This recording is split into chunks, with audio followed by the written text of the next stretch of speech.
अपने साथ एक बैड एक्सपीरियंस होने के बाद एक डॉक्टर न्यू बिल्डिंग में मूव होती है, पर ये बिल्डिंग उससे भी ज़्यादा दर्दनाक होगी। हेलो फ्रेंड्स, आज मैं आपको द रेजिडेंट, ये 2011 की एक थ्रिलर हॉलीवुड मूवी एक्सप्लेन करने वाला हूँ। ये मूवी हमेशा आपको आपके सीट के एज पर रखती है, तो अंत तक इस वीडियो को ज़रूर देखिएगा।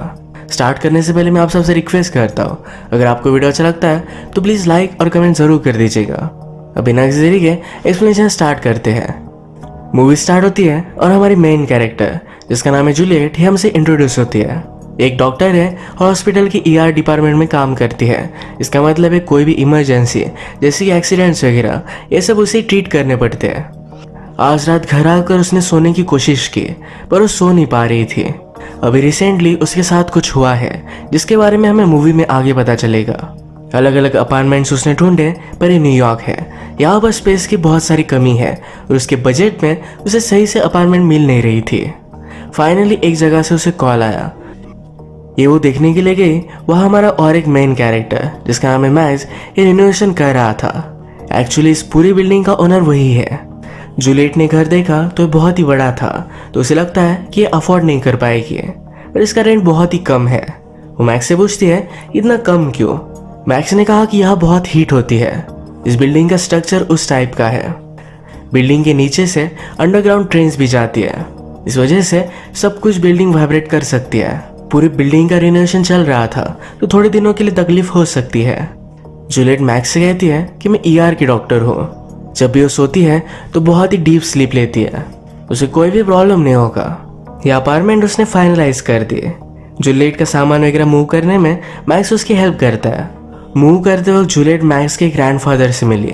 ये बहुत ही क्रीपी टाइप थे। वो उससे पूछते हैं क्या तुम्हारे पास कोई पेट्स है, यहाँ पर कोई भी पेट्स अलाउड नहीं।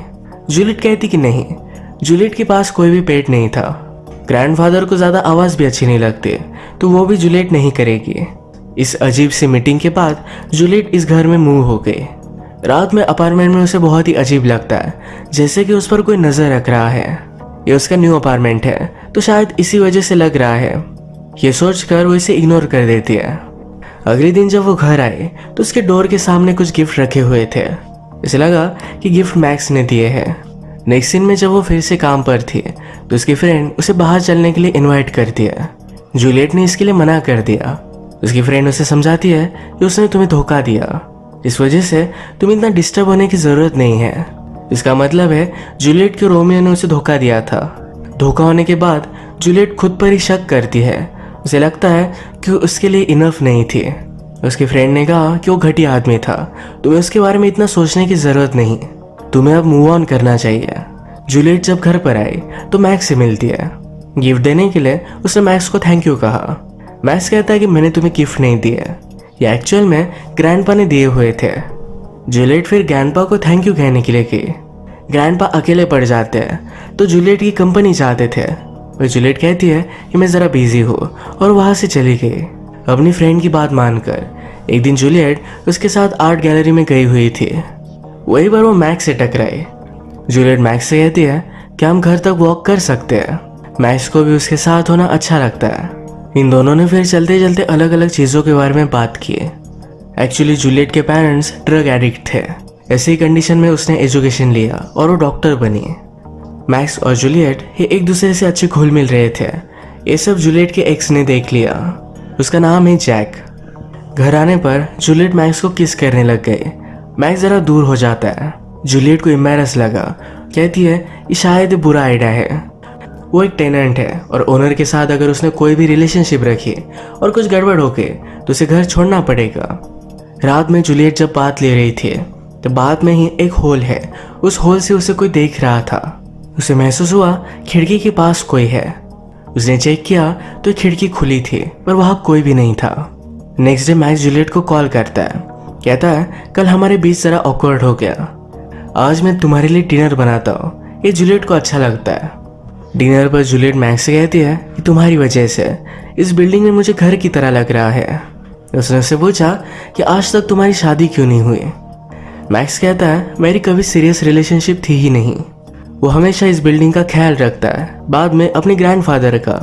उसे कोई समझ सके ऐसा कोई कभी मिला नहीं। इनका डिनर खत्म होने के बाद ये फिर से नज़दीक आ रहे थे, पर जूलियट कहती है कि एक बैड आइडिया है। डोर बंद करने के बाद फिर से ओपन कर वो बाहर आ जाती है। मैक्स भी उसका ही वेट कर रहा था। ये दोनों अंदर जाकर इंटीमेट होने लग जाते हैं। बेड में अचानक जूलियट को जरा अनकंफर्टेबल लगने लग गया। वो कहती है मैं हमेशा से मेरे एक्स के साथ ही थी, मुझे सिर्फ उसी की आदत है, ये सब करना उसके लिए बहुत ही हार्ड है। मैक्स भी सब कुछ समझ गया और यहाँ से चला जाता है। अब इसके बाद हमें मैक्स के बारे में पता चलता है वो जूलियट को बहुत ही पहले से जानता था। एक दिन जब वो अपने ग्रैंडफादर को लेकर हॉस्पिटल में गया था तो वहीं पर उसने जूलियट को देखा। जूलियट उसे बहुत अच्छी लगी थी। उसने नोटिस बोर्ड पर देखा कि जूलियट को एक अपार्टमेंट चाहिए, इसी वजह से उसने खुद से कॉल किया था। उसे देखने के बाद हमेशा उस पर वो नजर रख रहा था। ये बिल्डिंग भी बहुत ही पुरानी और अजीब बिल्डिंग है। मैक्स एक्चुअल में वॉल्स के पीछे से जूलियट के पूरे घर को देख सकता है। हमने प्रीवियस सीन में देखा कि जूलियट को बात लेता हुआ कोई देख रहा था, ये और कोई नहीं तो मैक्स है। जूलियट को हमेशा लगता है कि उसके घर में कोई ना कोई है, तो एक्चुअल में मैक्स ही उसके घर में घुस आता है। जब वो सो रही होती है तो उस पर नजर रखता है। अगले दिन मैक्स जब ग्रैंडपा को मेडिसिन दे रहा था तो ग्रैंडपा कहते हैं मुझे तुम्हारा सब कुछ पता है, तुम भी तुम्हारे फादर की तरह एक परवर्ट हो। वो एक वीक आदमी थे। तुम्हारी मदर बहुत ही ब्यूटीफुल थी पर उसका डिसीजन गलत निकला। तुम भी तुम्हारे फादर की तरह ही वीक निकले। इस कन्वर्सेशन से हमें पता चलता है ये मैक्स जो जूलियट के साथ अब कर रहा है यही चीज उसने और भी लड़कियों के साथ की है। उसके ग्रैंडफादर इसके लिए उसे हेट करते हैं। शायद मैक्स के फादर भी इसी तरीके की चीजें करते थे। मैक्स को इन सब बातों से बहुत तकलीफ होती है। अगले दिन उसने जूलियट का फिर से पीछा किया। वाइन शॉप में उसे टकरा कर प्रिटेंड करता है कि उनका मिलना सिर्फ एक कोइंसिडेंस है। जूलियट मैक्स से कल रात के लिए सॉरी कहती है। उसने कहा कि हमारे बीच रिलेशनशिप होना एक गलत आइडिया है। मैक्स भी उसके सामने मान जाता है पर उसे इतनी आसानी से छोड़ने नहीं वाला। आज रात जब जूलियट सो रही थी तो मैक्स उसके रूम में आकर उसे किस करता है। जूलियट थोड़ी देर में नींद से उठ गई। उसने किचन में जाकर देखा तो नोटिस करती है कि वह हॉलो स्पेस है। अगले दिन उसने मैक्स को इसके बारे में बताया। यहाँ पर वाइन वगैरह रखने के लिए एक्स्ट्रा रूम था। एक्चुअल में इस रूम से होकर मैक्स उसके घर में घुस सकता था। जूलियट को अभी भी इसके बारे में पता नहीं।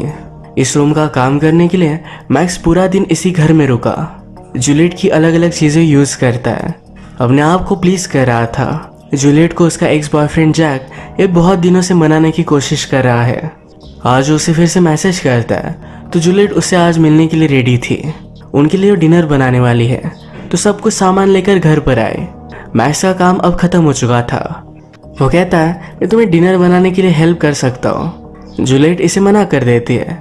मैक्स ने कहा कि हमारे बीच चल क्या रहा है मुझे समझ में नहीं आ रहा। हम दोनों की रिलेशनशिप की शुरुआत ये तुमने की थी।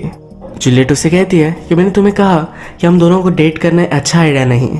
मैक्स कहता है अगर तुम मुझे छोड़ने वाली थी तो तुम्हें स्टार्ट ही नहीं करना चाहिए था। इसके बाद वो यहाँ से चला गया। जूलियट का जब ध्यान नहीं था तो मैक्स फिर से अपार्टमेंट में पहुंच गया था। उसके सब मोबाइल वगैरह सब कुछ उसने चेक किया। उसे जैक के बारे में पता चला। वो अपार्टमेंट में ही था तभी जैक वहां पहुंच जाता है। जैक के पास एक छोटा सा डॉग है। डॉग ने घर में मैक्स को देखा और वो बाग करने लगता है। मैक्स जल्दी से यहाँ से भाग गया। जैक ने जूलियट से सॉरी कहा। वो कहता है तुम्हारे बिना मैं बर्बाद हो चुका हूँ। वो उसे बहुत ही ज्यादा मिस करता है। जूलियट भी उसे कहती है कि मैं किसी के और के साथ नहीं हो सकती। ये दोनों फिर एक दूसरे के साथ इंटीमेट हो जाते हैं।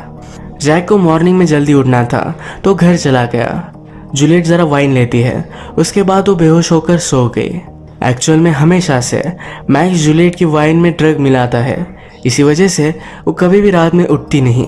उसके पास आकर उस पर नजर रख सकता है, उसके साथ जो चाहे वो कर सकता है। हर रात बेहोश होने की वजह से जूलियट जरा लेट उठती थी। उसकी स्लीप भी कंप्लीट नहीं होती थी तो इस बात से वो डिस्टर्ब हो गई। उसे लगता है कि उसके अपार्टमेंट में कुछ ना कुछ तो गड़बड़ है। उसने फिर अपने पूरे अपार्टमेंट में हिडन सिक्योरिटी कैमरेज लगा दिए। अगर अपार्टमेंट में कुछ भी मूव होता है तो इसे नोटिफिकेशन आएगी। इस कैमरेज में नाइट विजन भी है, यानी कि अंधेरे में भी उसे सब कुछ दिखेगा। इन कैमरेज के बारे में मैक्स को कुछ भी पता नहीं था। मैक्स अपने ग्रैंडफादर का ख्याल रखते हुए तंग आ गया था तो एक दिन ड्रग का ओवरडोज कर उन्हें वो मार डालता है। जूलियट और जैक ये रेगुलरली एक दूसरे से मिलने लग गए थे तो ये सब देखकर मैक्स बहुत ही ज़्यादा जेलस हो गया। मैक्स जैक का पीछा करता है, उसने सीढ़ियों से उसे नीचे गिरा दिया। आज रात मैक्स फिर से जूलियट के पास आया, उसके साथ इंटीमेट हो रहा था। तभी जूलियट की आंख खुल जाती है। वो इस बार उसे सिरिंज से ड्रग कर देता है। अगली सुबह जूलियट फिर से लेट हो चुकी थी। उसने बेडरूम में सिरिंज के ऊपर का कवर नोटिस किया। उसे शक आता है। वो अपना ब्लड और यूरिन सैंपल हॉस्पिटल में चेक करने के लिए देती है। यहाँ पर उसे पता चल गया कि उसे कोई ड्रग करता है। जैक आज उसके अपार्टमेंट में जाने वाला था, तो जूलियट उसे कॉल करती है, कहती है कि प्लीज वहाँ जाना मत। पर जैक ने इसे पिकअप नहीं किया। वो अपार्टमेंट में सब चीजें देख रहा था, तभी उसे एक रास्ता मिल गया। ये वही वे है जहाँ से मैक्स जूलियट के अपार्टमेंट में इंटर होता है। जैक जब ये सब देख रहा था तो मैक्स उसके पीछे ही था। अब इसके बाद क्या हुआ यह हमें आगे पता चलेगा। जूलियट जैक को ढूंढते हुए जल्दी से अपने अपार्टमेंट में आ गई। फिर वो कल रात का सिक्योरिटी फुटेज अपने कंप्यूटर पर चेक करती है। उसने देखा कि मैक्स ने उसका कल रात रेप किया था। वो बहुत ही ज़्यादा डिस्टर्ब हो गई। तभी मैक्स घर में इंटर हो गया। उसके सामने दिखा नहीं सकती कि उसे सब कुछ पता चल गया है। वो सावधान हो गई। मैक्स को दिखाना नहीं चाहती थी कि उसे सब कुछ पता है। मैक्स ने फिर से जूलियट के लिए वाइन लाई है। इस बार वो खुद भी इस वाइन को पी रहा था। जूलियट डिस्टर्ब दिख रही थी तो उसे वो पूछ लेता है। जूलियट कहती है आजकल मेरी नींद अच्छे से हो नहीं रही।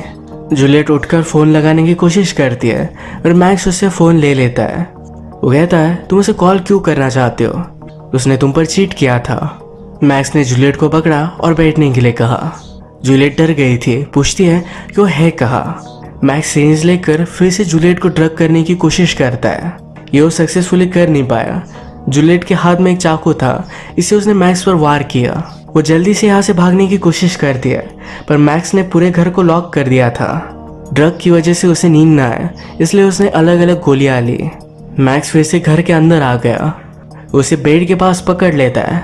जूलियट जल्दी से उसे मारकर बाथरूम में छुप जाती है। बाथरूम के मिरर से भी कुछ आवाज आ रही थी। एक्चुअली मिरर के पीछे मैक्स सब कुछ देख सकता था। मिरर तोड़कर जूलियट को अंदर खींच लेता है। जूलियट मिरर की कांच से मैक्स पर वार करती है। इन टनल्स में से वो भाग रही थी। मैक्स कहता है तुम यहाँ से नहीं भाग सकती, यहाँ से कोई भी नहीं भाग सकता। जूलियट ने आसपास सारी चीजें देखी तो उसे एक नेल पंचर मिल गया। मैक्स उसे कहीं भी नहीं दिखता। मैक्स उसे पकड़कर नीचे गिरा देता है। वो जब उसके पास आया तो जूलियट ने नेल्स उसके बॉडी में पंच कर दिया। वो बहुत ही ज्यादा हर्ट हो चुका था, पर फिर भी उसका पीछा करता है। जूलियट भागते भागते एक स्टोर रूम में आ गई थी। वहीं पर वो जैक की बॉडी पाती है। जैक ने जब मैक्स का वेट ढूंढा था तब मैक्स ने उसे मार डाला। मैक्स फिर से जूलियट के पास पहुंच गया था। इस बार बहुत सारे वार कर जूलियट फाइनली उसे मार डालती है। इसी के साथ इस मूवी का एंड हो गया। दिखने में लोग कितने भी नॉर्मल लगे, पर उसके अंदर क्या चल रहा है ये कोई भी बता नहीं सकता। सावधान रहे, सतर्क रहे। फिर से मिलेंगे क्राइम पेट्रोल के और एक एपिसोड में। तो आज का वीडियो हम यही खत्म करते हैं। अगर आपको वीडियो अच्छा लगा तो प्लीज़ इसे लाइक कर दीजिएगा। बहुत सारी मूवीज़ लेकर आते रहता हूँ, तो प्लीज़ इस चैनल को सब्सक्राइब कर दीजिएगा। बेल नोटिफिकेशन आइकन दबाना मत भूलिएगा। हम फिर से मिलेंगे और एक न्यू मूवी के साथ। तब तक के लिए थैंक यू और आप अपने आप का ख्याल रखिए।